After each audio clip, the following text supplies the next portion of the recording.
guys, how's it going? So I just got my hands on the most glorious load of caladiums yesterday. I have 6 different varieties that I want to show you, 3 of which we've grown personally in our own garden. And I'm just really excited to have these plants because we've been slowly transitioning the decor in our house from fall to Christmas. And because most of these caladiums fall within the green, red, and white family in that category, they just slide right into my Christmas decorating just perfectly. And I think that they're going to be a really fun alternative to the poinsettia, something a little bit different and possibly even easier to care for. And I'm going to go over kind of what I feel like the differences are here in a minute. But I feel like caladiums have been one of those things for us here, you know, gardening in a cold northern climate. We're also high desert, no humidity, very little cloud cover, intense sun. Caladiums haven't been a huge plant for us up here traditionally. But with some of these brand new varieties, they have been bred to withstand a lot more adversity in the garden, a lot more sun, and we have experienced that. So this past year, we had a full season of growing experience with some of these varieties, some of which were in full afternoon sun, and they did fantastic. I feel like as so long as they have a good source of water and they're put in, you know, appropriate light, then they're just going to flourish for you. I mean, the one variety that I kind of questioned this year, which is probably one of my favorites, is Chinook. It's a salmon pink with a green edge. Aaron and I planted, what do you think, close to 100 of them in one spot this last year. And at the very end, there still are some varieties like Chinook that do want to be in a slightly shadier position. We got it done, and then Aaron said to me, you realize that this variety kind of wants a little bit more shade, right? And I had this stomach drop moment. Like, we just did all of this work. Aaron used the auger for all the holes, and I just put him in a spot that gets full afternoon sun. And I thought, well, we're too far in now. Let's just leave them here and see what happens. They were fed by a drip tube, so they got water from, like, at the root zone. And then they also got overspray from the sprinklers. And I think because they got twice a day watering almost, and I think that just kind of keeps the general humidity maybe in that vicinity a little bit higher. Those plants did so fantastic. They bulked up and they were gorgeous, and I had them backed by Icicles helichrysum, so we had that icy blue with the salmon pink in front. It was just a glorious show. So it was very encouraging to see caladiums, which traditionally haven't done very well for us, just really thrive. This variety is called Fast Flash, and I had this planted underneath our crabapple up front. Same story for these. They were in afternoon sun, did really, really well. So the reason why I even have all these caladiums is that Proven Winners, which all these varieties are Proven Winners varieties, they got with a grower who's just a couple hours away from us in Jerome, Idaho. It's called Moss Greenhouses, who has been supplying my parents' garden center for years and years. They do a fantastic job growing things, but they have been trialing these plants. Like, they have really, you can tell that the person in charge of this project has a passion for it, because I would look at these plants. When they dropped these by, I was just floored with how full and gorgeous they are. And because they are growing in such a similar climate to where I'm gardening, I feel like I'm going to be able to soak in a lot of knowledge from them in terms of care for these plants, because, you know, they don't survive our winters here. We have to either dig the bulbs, which in northern climates, it's hit and miss success rate because they can't stay in the ground for long enough to really charge themselves up for the next year like they can in maybe a little bit more mild climates. But if we dig them out of the ground before they're, you know, ever touched by frost or cold, then they are fairly adaptable as a houseplant. So I have tried them one year. Last winter, I tried these as a houseplant, not knowing really anything about the plant. I'd only had them for a few months. I mean, I planted them in our garden like mid to late part of the summer, and so I was just kind of like, oh, I don't really know what I'm doing, but I'm going to dig them up and try them anyway. I placed them on a really pretty cupboard in our great room, which was not the right move, because even though some of these varieties can handle quite a bit of shade, inside plants typically want a fairly bright spot. They do the best in a bright spot. This spot didn't get any direct light at all. And then I also had it in the room where our wood stove is, which, you know, for a plant that wants higher humidity levels, that can really dry them out and stress them out. And I wasn't watering them enough. And that's kind of the difference between a poinsettia and a caladium. So caladium, you get this beautiful Christmas vibe, just like with the poinsettia, but poinsettias are really finicky for water. I don't know about you guys, like some years I do great with them. Some years it's a little bit hit and miss. They like to dry out a little bit, but not too much. If you give them too much water, their leaves yellow and start to drop off. And I feel like, especially for a beginner gardener, this would be a really good alternative because these like to be moist all the time. And I feel like a beginner gardener especially tends to want to overlove plants and give them a little bit too much water. This one can handle that, and it actually prefers it. And then when we go past Christmas time, you know, usually poinsettias we're treating as a holiday plant, so we kind of move on usually from our poinsettias. These you can just keep as a house plant. They can take you right through Valentine's Day with their nice color kind of range, and then you can just keep them until it's warm enough to pop them back outside. In terms of like comparing these, like the care of these to your regular house plants that you're maybe watering on an every 7 to 10 to 14 day basis, these definitely will need a little bit more hands-on care in terms of keeping them watered. But other than that, I feel like pretty easy. So today what I'm going to do, I'll show you all the varieties here, but I'm going to be placing them around in our house, and this still is going to be a trial year for me. I'm going to put them in different spots, see how they do. We're not heating with wood near as much because we had to replace our furnace last year. So our house is heating more efficiently like normally now. We don't have to burn as much wood. But I'm excited to see how they do in different locations, to see my success level, and then hopefully be able to impart whatever I learn from this process to you guys. And if you get your hands on any, if you see caladiums anywhere, I would love to know your experience with them if you decide to give it a try. So first off, let's go through the varieties. I like how they package these like a poinsettia right here with the foil. If you ever pick up a plant with a foil like this and you want to keep it in this for the holidays, make sure to take like a razor blade or something and make a couple slits in the bottom, because oftentimes they don't have any drains. And even though the caladiums want to stay moist, they don't want to be a bog plant. They don't want to be sitting in water. That's not good for them. So make sure to do that. But there are a couple other ways that you can pot them, which may as well just like talk about it right now on the subject. So I brought this pot out.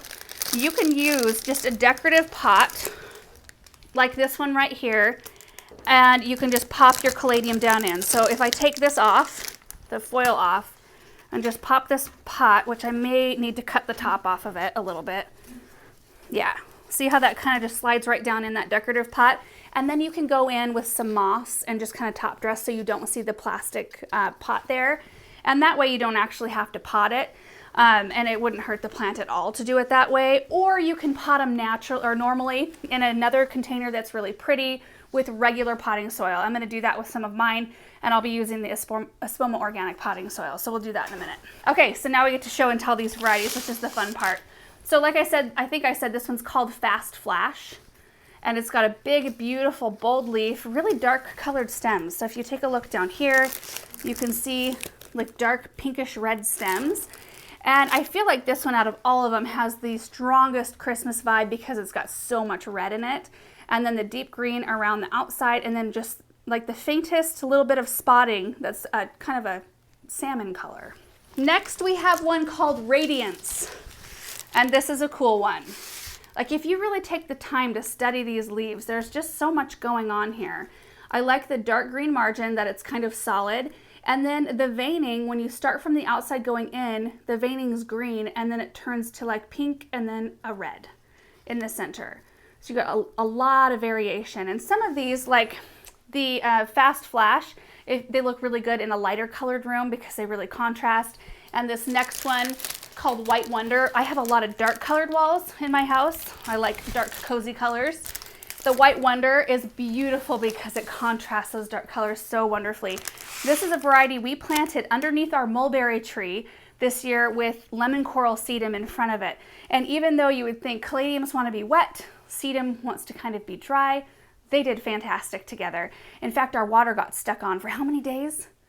Like the drip was running for like a week? Like 2 weeks. Like 2 weeks. Solid water to all of these plants. We didn't realize it because we had just kind of had a new thing put in over there. And the plants, like you didn't even know, even with the sedum, you couldn't even tell that anything had gone wrong. But they all really bulked up and they were really beautiful. And they really did show because of that bright white color.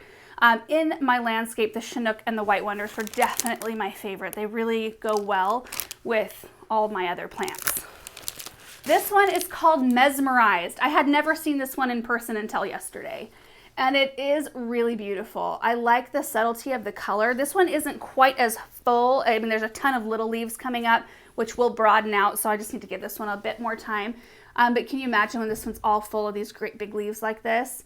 And we've got like kind of a dark salmon to pink color with the green margin. And I like the splotchiness, like right down the middle. It's really interesting looking. This one is called Scarlet Flame. It has a deeper red, like almost like a burgundy-ish color, like as opposed to the Fast Flash, which really does have kind of like that true red color. There are a lot of burgundy red Christmas decorations. So if that like falls within your color scheme, this would be a really pretty one. I think this is gonna be really pretty maybe near some of my nutcrackers because I've got so many different variations of colors going on in those. But you've got the deep green margin, again, the deep kind of reddish burgundy veins, and then the salmony pink there in the leaves. And of course the darker stems. I think most all of these have really pretty colored stems. And then this one right here is called Dawn to Dusk. I planted this along the west side of our house, and I'm not even sure that I got any pictures of it or anything. It was one of those things, it was like late in the evening, and I decided, oh, I need to get those planted, and then never really followed up with any photography or anything. So they did really well, just like all my other ones. But this is another one that really, like, I think this was the very first one I thought, this one really looks like, almost like a vintage Christmas movie. Is that weird to equate a plant to a vintage Christmas movie? I don't know. Anyway, or old, how would you say that? Like an old-timey, not a movie, like a vintage Christmas ornament. Oh. Not a vintage movie, right? That's not how you, anyway, you've got kind of a little bit of a lighter green margin there, and then the red and white in the center. And this one is the only one I think that has like, actually, well, no, the Mesmerize has green stems as well. So we've got two that have lighter colored stems. Anyway, they're all just so pretty. So I need to go gather up some containers. I'll do some repotting. I've got one pot up here, so I'll go ahead and repot one really quick. In fact, Erin, do you want to put that pot up on the table for me? It's heavy. Sure. So this is a capital planter from Unique Stone that's absolutely gorgeous. You can tell I've had it for a while. I should have probably cleaned it out a little bit better. And then this is the potting soil I'm using, the Espoma Organic regular potting soil. I don't think I need an awful lot. Let's see, which one am I planting in here? I can't remember. I think I could put in any one of these. A little bit of soil at the bottom. Yeah, it's probably plenty.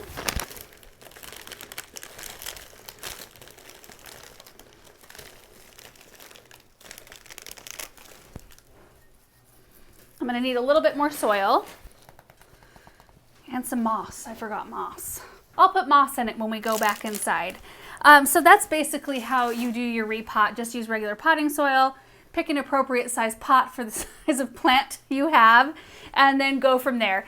So I'm going to be potting some of mine up in my own containers, and then I'm also going to be using some decorative. I've got like some birch wood kind of looking decorative things I can slide some of these pots down in, and then we'll go place them around, and the sun is coming out. All right, so let's go place these around inside.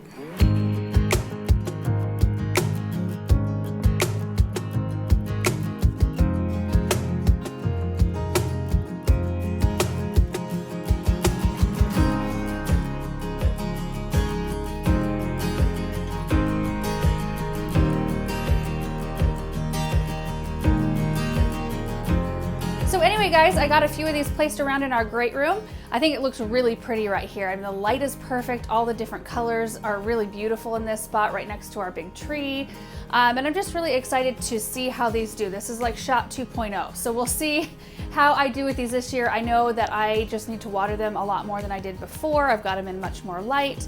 And of course, we won't be burning as many wood fires this year, so we should do better. So anyway, hope you guys enjoyed this video, and we will see you in the next one. Bye.